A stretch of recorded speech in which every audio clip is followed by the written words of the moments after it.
la directora ejecutiva más temida de Barcelona, tardó exactamente 4 segundos en reconocerlo. 4 segundos, entre el momento en que sus ojos cruzaron la sala de espera del despacho de notaría y el momento en que su cuerpo tomó la decisión que su cabeza todavía estaba procesando: darse la vuelta. No lo consiguió. Él ya la había visto. Antes de comenzar, cuéntanos desde qué país estás viendo este video. Disfruta la historia. Elena Vargas no llegaba tarde a nada. Era una norma que no había necesitado formular nunca porque no era una norma. Era una consecuencia natural de quién era. Las personas que han pasado suficiente tiempo sin control sobre nada aprenden a controlar todo lo que está al alcance de sus manos. Y el tiempo es lo primero que se domestica. Llegó a la notaría de la calle Muntaner con 12 minutos de antelación, como siempre. Le dio su nombre a la recepcionista, como siempre. Se sentó en el sillón del fondo, el que daba la espalda a la pared y la vista a la puerta, como siempre. Lo que no era como siempre era la herencia. Su tía Pilar Vargas había muerto 3 semanas antes, a los 81 años, con la serenidad de alguien que ha decidido cuándo y cómo, y había dejado instrucciones tan precisas que el notario le había dicho por teléfono que era la última voluntad más ordenada que había gestionado en 22 años de profesión. Elena no había ido al entierro, no porque no quisiera. Había querido, con esa clase de querer, que no se nombra en voz alta porque nombrarlo lo haría demasiado real. Pero había un consejo de administración convocado en Viena con 48 horas de antelación para votar una reestructuración que ella había tardado 16 meses en preparar, y Elena Vargas no cancelaba lo que llevaba 16 meses construyendo. No para los vivos, mucho menos para los muertos, que ya no necesitaban nada de ella.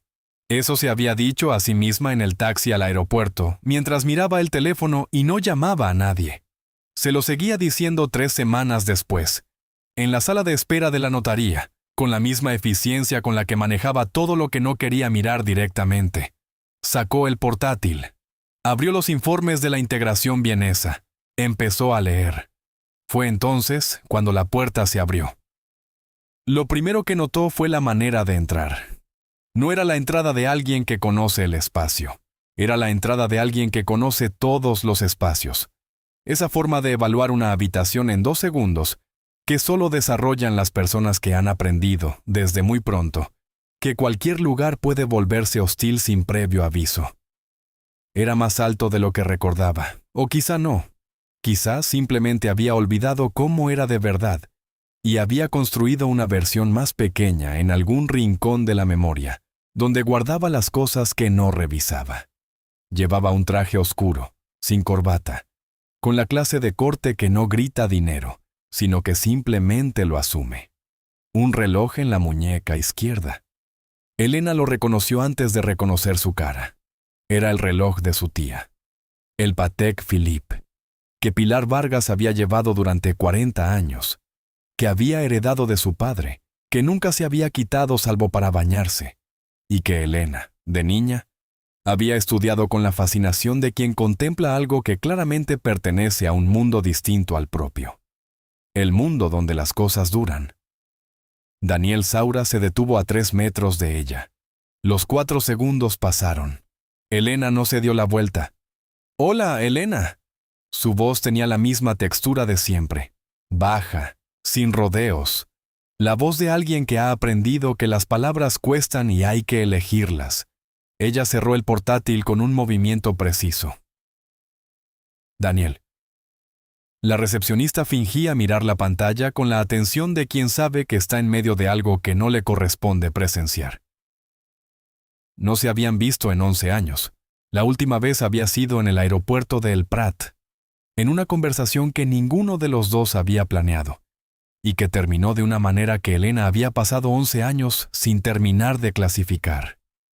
No como pelea, no como ruptura, como algo a lo que no había encontrado nombre exacto, lo cual era el problema principal, porque Elena Vargas clasificaba todo, y lo que no tiene nombre no se puede archivar, y lo que no se puede archivar sigue ocupando espacio sin pedir permiso.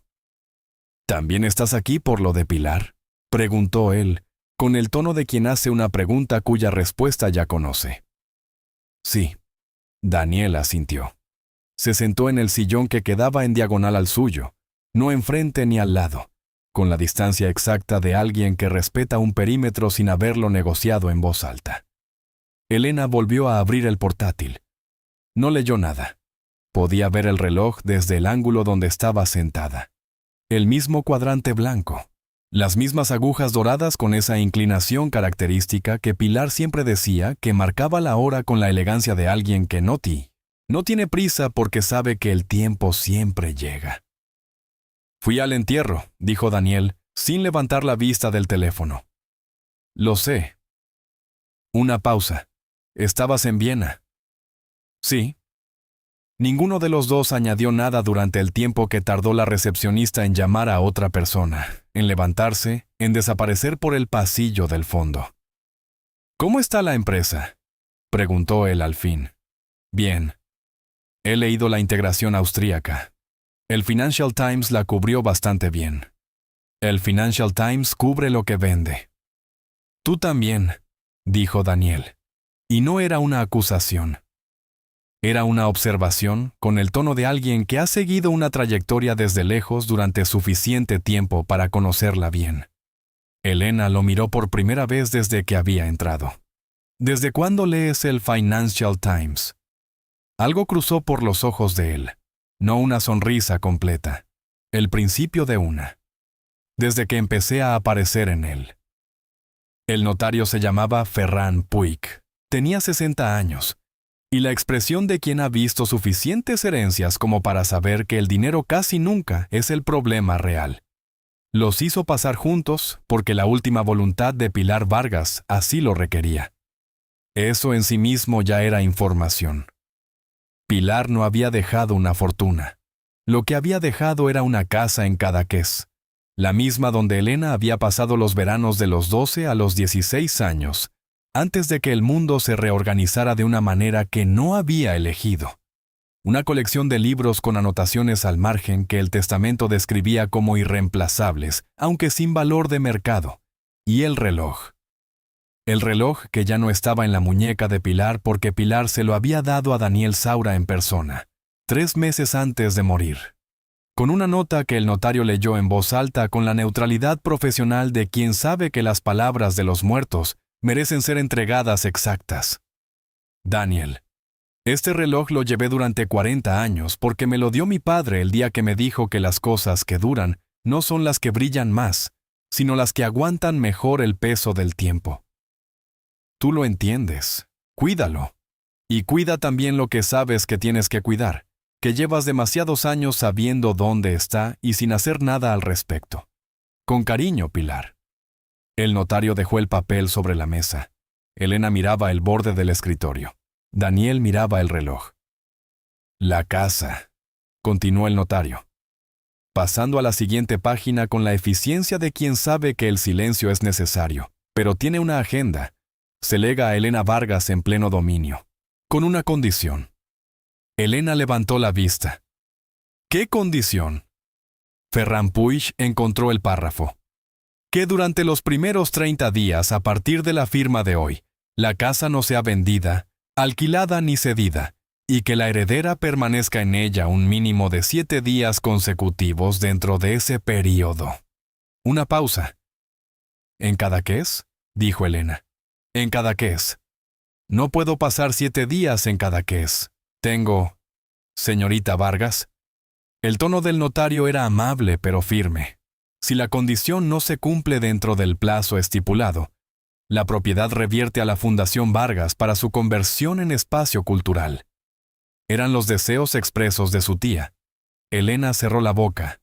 Daniel seguía mirando el reloj.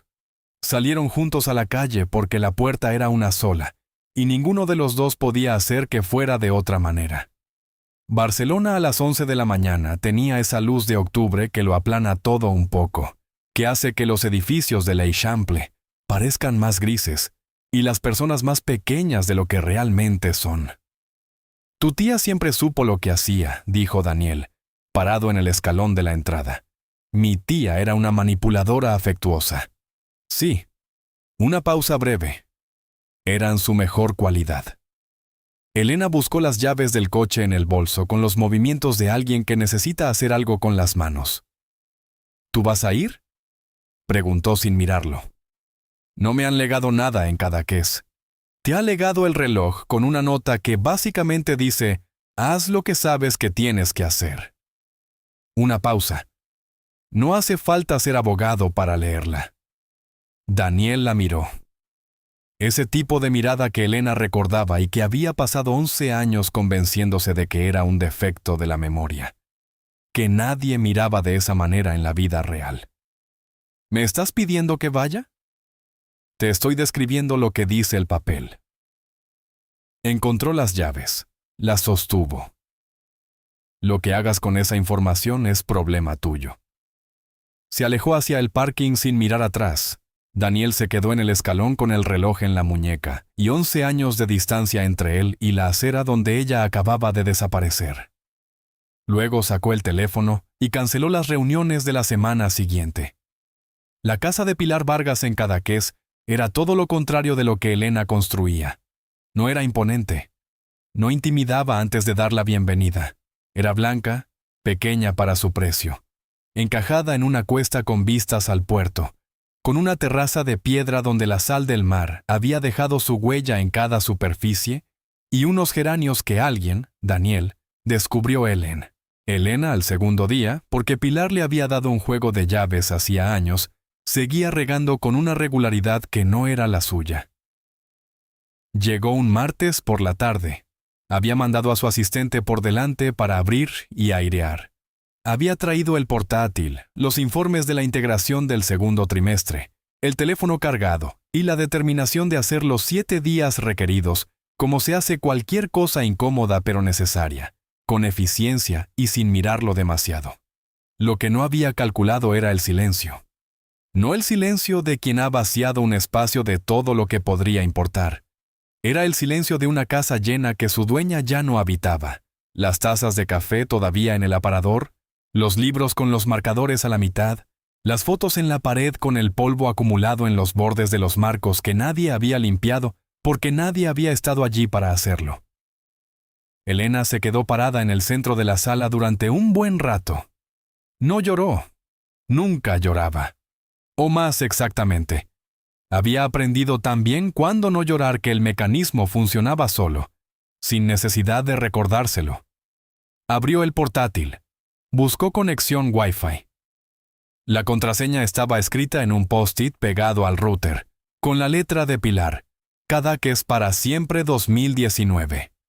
Elena la escribió, verificó la conexión y empezó a trabajar. A las 8 de la tarde escuchó pasos en la terraza. Daniel Saura había llegado en coche desde Barcelona, lo cual significaba 4 horas de carretera y una decisión tomada probablemente antes de que ella llegara a la autopista.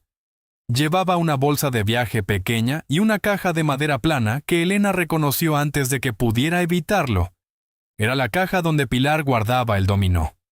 Dijiste que no te habían legado nada en Cadaqués, dijo Elena desde la puerta. Me legó las llaves hace 5 años. ¿La miró? ¿Puedo entrar? Elena se apartó. Daniel depositó la bolsa en el suelo, la caja de dominó sobre la mesa de la cocina, y empezó a buscar en los armarios con la familiaridad de alguien que conoce el orden de una casa.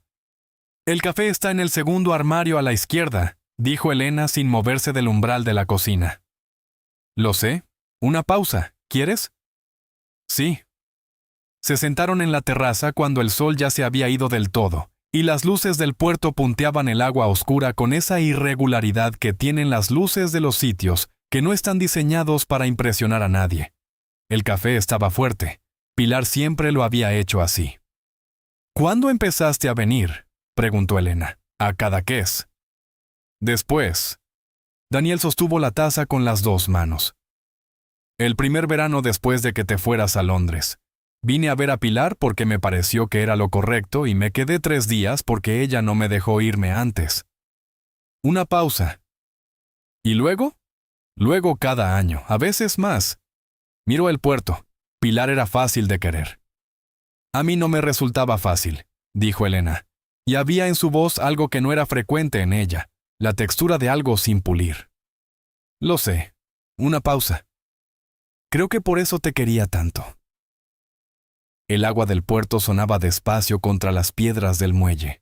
Algún barco de pesca volviendo tarde, con las luces bajas. ¿Por qué no me dijiste que la conocías?, dijo Elena al fin. Todos estos años. Sabías que seguías viendo a mi tía y nunca... ¿Por qué tú nunca preguntaste? No sabía que tenía que preguntar. Exactamente.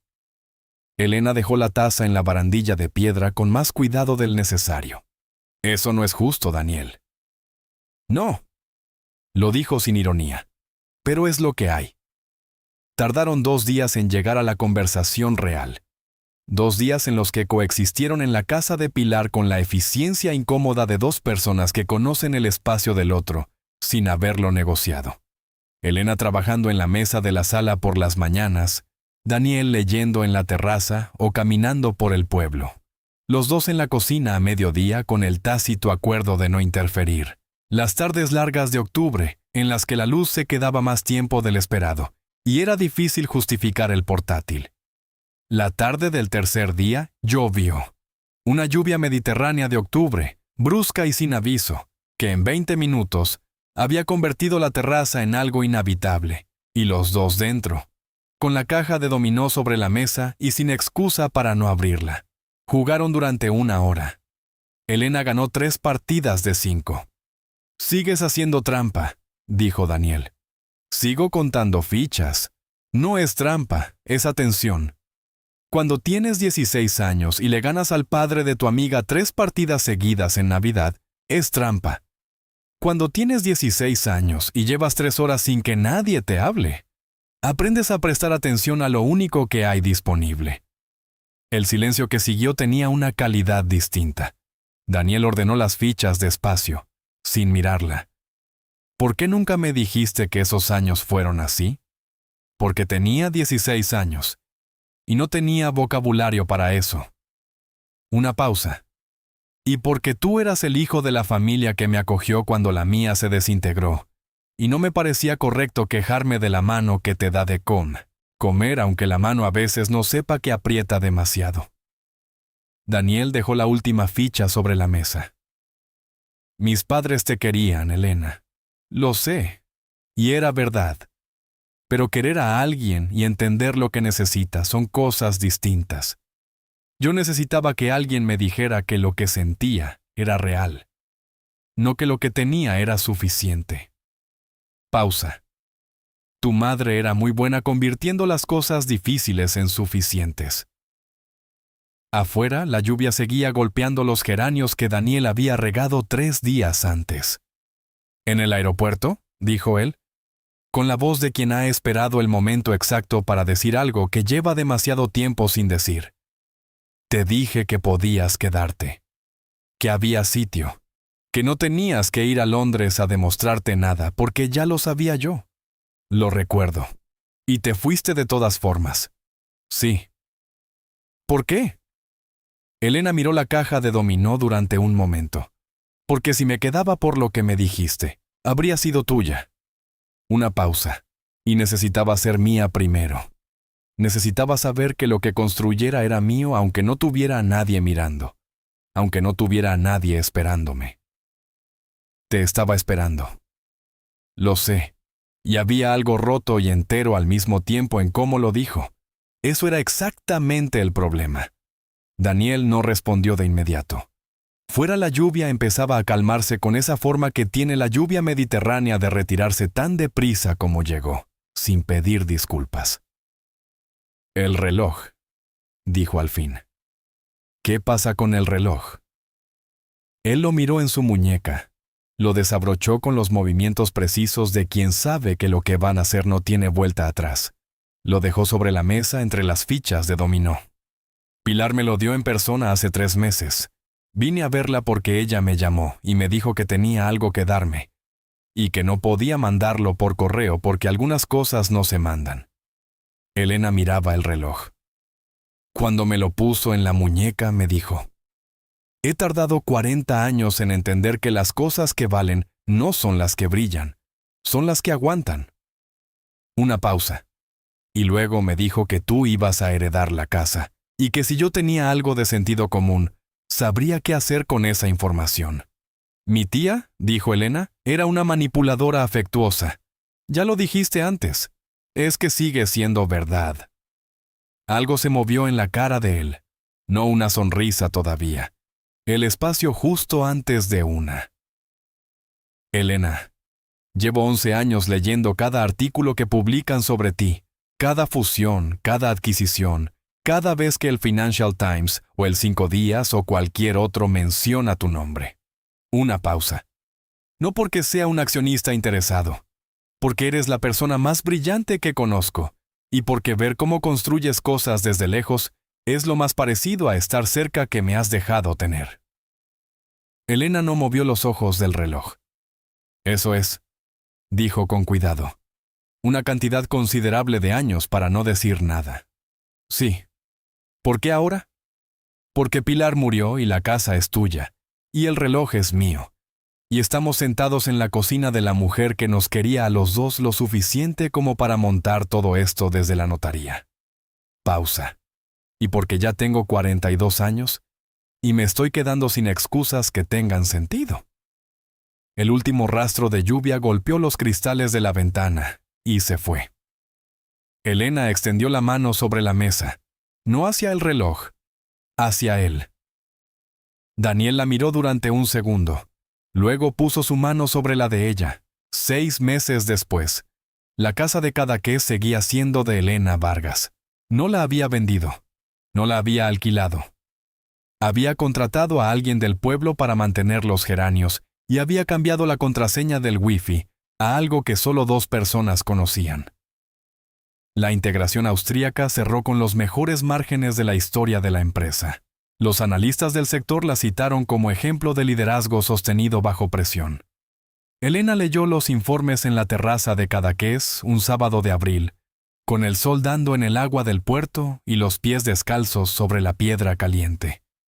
Al lado, sobre la barandilla, un café que se estaba enfriando y el reloj de Pilar Vargas, no en una muñeca sola, en la de él, que había llegado el viernes por la noche con la misma bolsa pequeña y la misma capacidad para encontrar el café en el segundo armario a la izquierda, y que en ese momento estaba dentro leyendo algo que Elena no había preguntado, porque había aprendido, en 6 meses de practicar, que no todo tiene que ser clasificado inmediatamente, que algunas cosas se pueden dejar estar, que el tiempo, cuando no se le exige que demuestre nada, a veces tiene la gentileza de quedarse. El reloj marcaba las 11 de la mañana con esa inclinación característica de las agujas doradas que Pilar había descrito tantas veces. La elegancia de quien no tiene prisa porque sabe que el tiempo siempre llega. Elena lo miró. Luego tomó el café, que estaba frío, y no dijo nada, porque no hacía falta.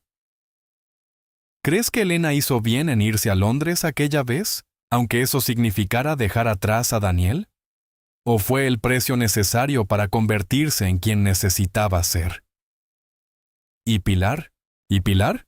¿Una manipuladora afectuosa o la única persona que supo ver lo que los dos eran demasiado orgullosos para decirse? Déjame tu opinión en los comentarios. Si esta historia te movió algo por dentro, dale me gusta y suscríbete para no perderte las próximas. Aquí las historias no terminan donde se supone que deben terminar.